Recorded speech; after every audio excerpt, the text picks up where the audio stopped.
Assalamualaikum warahmatullahi wabarakatuh. Bapak Ibu batin ya. Ya, mudah-mudahan. Nanti malam saya ke rumah. Oh, siap Mas. Insyaallah. Atau mau Acara pertemuan Mas Anies dengan Pak SB. Sehat-sehat Mas. Baik. Insyaallah ketemu lagi langsung. Sebelum pada saat itu. Assalamualaikum warahmatullahi wabarakatuh. Bapak Ibu batin ya. Ya, mudah-mudahan.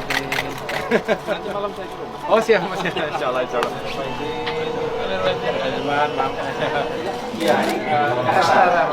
Iya, makanya sering dikira anak kita. Kita seumur ya Mas Ismail. Iya. Tahu Ismail. Gak ada alasan telah.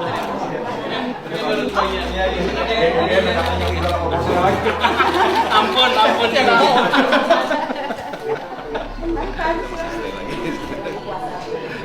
Kita perlu agak penguatan biasanya. Selalu memori terbaiknya kan sama ibu di aja tahu aja lah. Bukan dipakai laptopnya. Oh, di tambahan.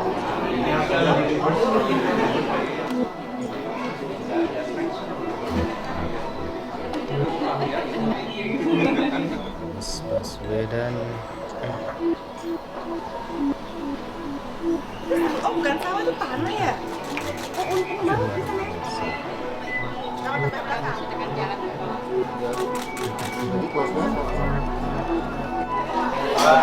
Pak izin Pak. Iya. Iya. Sehat alhamdulillah. Nama ini Anies. Atau mau acara pertemuan Mas Anies dengan Pak SB. Sehat-sehat Mas. Baik. Insyaallah ketemu lagi langsung. Sebelum pada saat itu. Sukses koalisi perubahan. Selamat datang. This is our family. This is your family. Sejak awal Mas Anies memiliki kedekatan dengan keluarga besar Partai Demokrat. Masuk ke tempat ini suasananya luar biasa berbeda. Saya merasa sangat terhormat dan tidak membayangkan bahwa sambutan yang luar biasa dan atas persahabatan yang terjalin selama ini.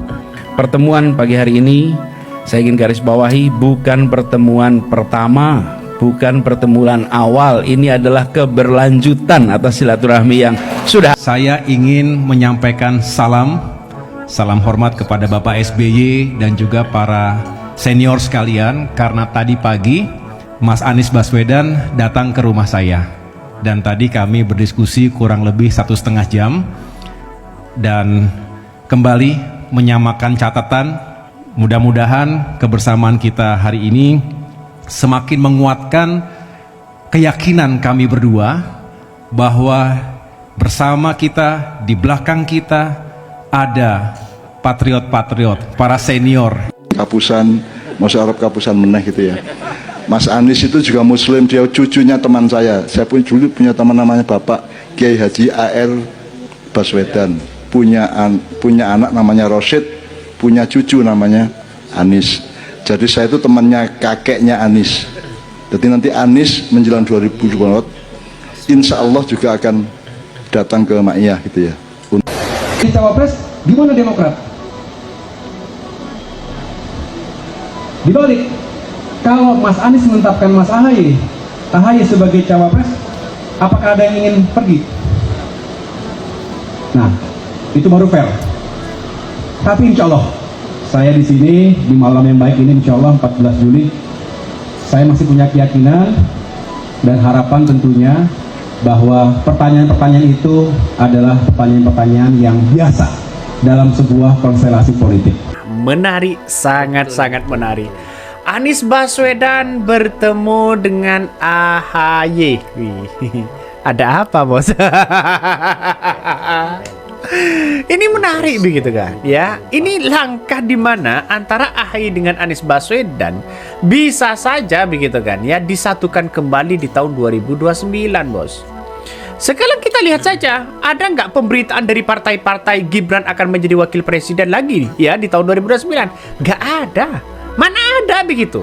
Partai Golkar tidak memikirkan wapres ya, hanya memikirkan bagaimana Prabowo 2 periode.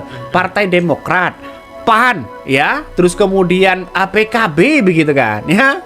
Partai-partai parlemen nampaknya semuanya kompak dan sepakat yang mendukung Prabowo ya 2 periode. Tidak ada nama Gibran. Gibran belakangan kabarnya. Aduh, bagaimana tidak kejang-kejang si Ceng kalau sudah seperti ini begitu. Apalagi manuver-manuver politik ini semakin ketahuan. Sosok Anies Baswedan dengan AHY ya yang kemudian dianggap ini apa namanya bertemu begitu kan ya, dianggap salah satu pertemuan yang sangat luar biasa di Pacitan, memakan kuliner yang begitu luar biasa. Ini kan menandakan bahwa ada karisma yang kemudian akan menjadi cikal bakal Partai Demokrat masih mengharapkan Anies Baswedan. Karena kenapa? Kalau AHY menjadi presiden atau wakil presiden bersama dengan Anies Baswedan, itu punya dampak dua. Satu, dapat presiden atau wakil presiden. Yang kedua, dapat elektabilitas partai. Ya, artinya apa? Artinya kekuatan partai itu semakin kuat. Jangan-jangan bisa masuk di parlemen, ya, menguasai parlemen dan sebagainya. Ini langkah di mana AHY dengan Anies Baswedan sangat luar biasa.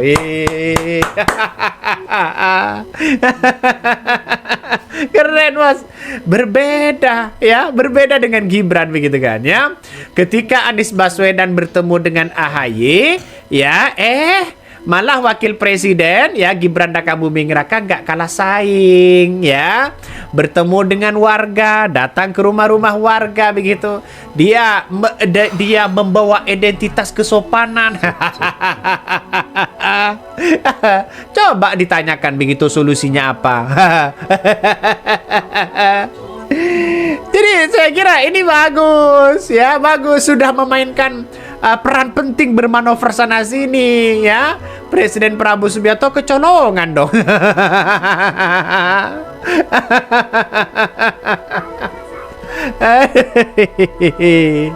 Inilah yang terjadi begitu. Inilah yang terjadi.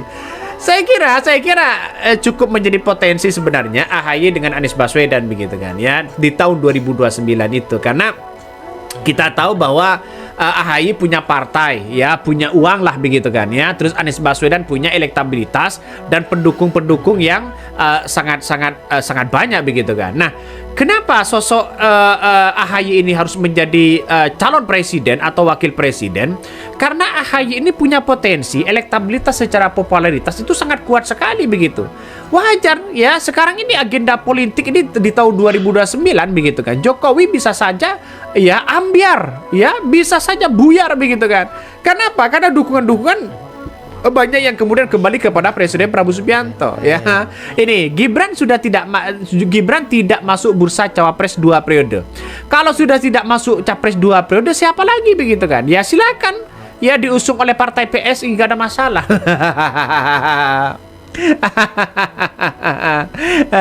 Tapi ya ini kan masih persepsi, nggak tahu lagi komunikasi ke depan begitu kan ya.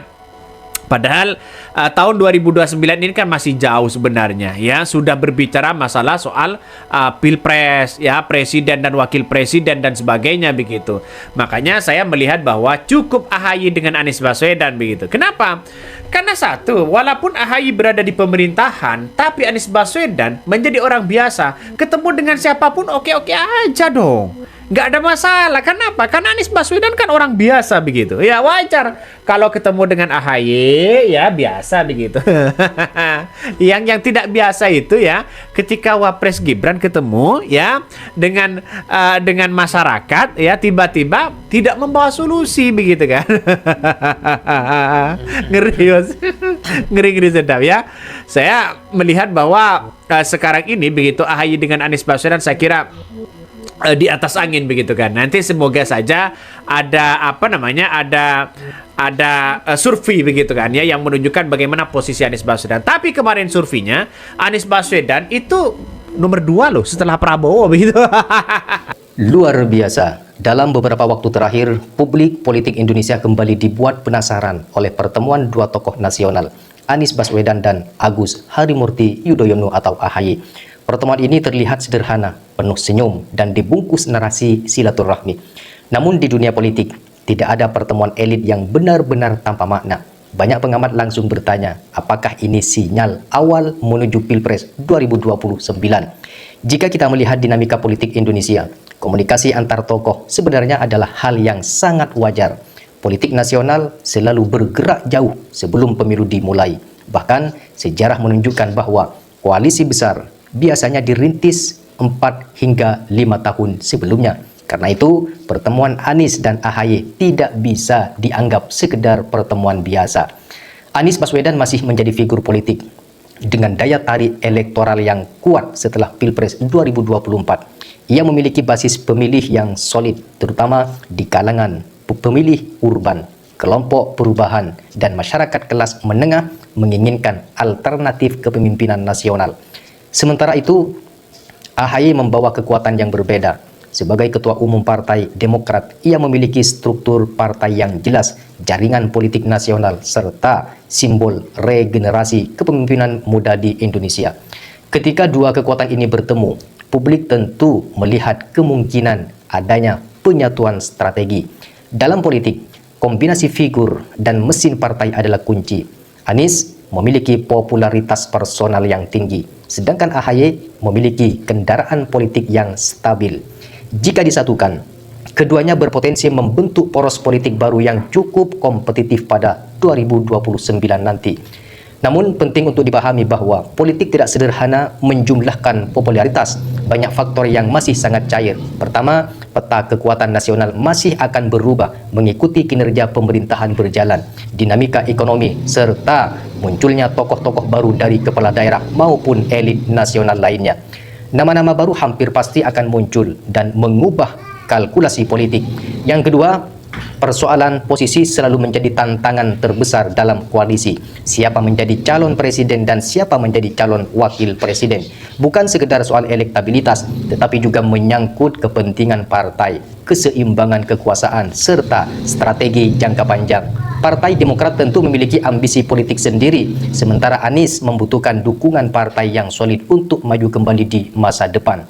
Yang ketiga, politik Indonesia dikenal sangat dinamis. Sejarah membuktikan bahwa lawan politik bisa berubah menjadi sekutu dalam waktu singkat. Dan sebaliknya, koalisi yang terlihat kuat hari ini bisa berubah total menjelang tahun pemilu. Oleh karena itu, satu pertemuan belum cukup untuk menyimpulkan bahwa pasangan Anies dan AHY pasti akan terbentuk di Pilpres 2029. Meski demikian, pertemuan ini tetap memiliki arti strategis. Setidaknya ada 3 kemungkinan besar. Pertama, ini adalah langkah menjaga komunikasi politik agar pintu kerjasama tetap terbuka. Yang kedua, ini bisa menjadi upaya membangun poros alternatif di luar kekuatan politik dominan. Yang ketiga adalah meskipun masih jauh, bukan tidak mungkin keduanya sedang mengukur peluang untuk berpasangan di masa depan. Yang menarik, publik Indonesia kini semakin sadar membaca simbol politik. Pertemuan elit bukan hanya soal agenda resmi, tetapi juga pesan kepada pemilih, kader partai, dan elit lain bahwa konfigurasi politik sedang bergerak. Dalam politik, sinyal seringkali lebih penting daripada deklarasi. Pada akhirnya, apakah Anies dan AHY akan benar-benar disatukan pada Pilpres 2029 masih menjadi tanda tanya besar. Yang jelas, politik Indonesia sudah mulai memasuki fase konsolidasi awal menuju kontestasi berikutnya. Pertemuan seperti ini menunjukkan bahwa pertarungan masa depan sedang dipersiapkan sejak sekarang. Bisa jadi ini hanya silaturahmi politik biasa, namun bisa juga menjadi bab awal dari koalisi besar yang baru akan terlihat bentuknya beberapa tahun ke depan. Di dunia politik, sejarah sering dimulai dari pertemuan-pertemuan kecil yang pada awalnya tampak sederhana, tetapi kemudian mengubah arah perjalanan bangsa